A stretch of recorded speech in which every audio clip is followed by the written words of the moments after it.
దేవుడు నవ్వుతున్నాడు.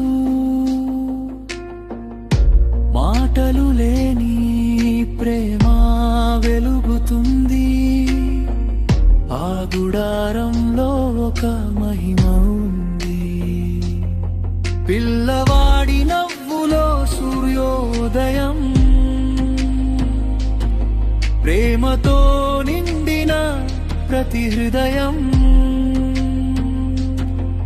ఆ రోజు చీకటి దూరమైంది, ప్రపంచం కొత్తగా పుట్టింది.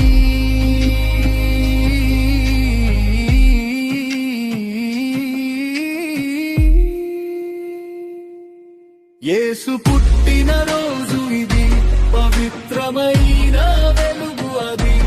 గానాలు పాడే కాలం ఇది, ఆయన ప్రేమకు సాక్ష్యమిది. యేసు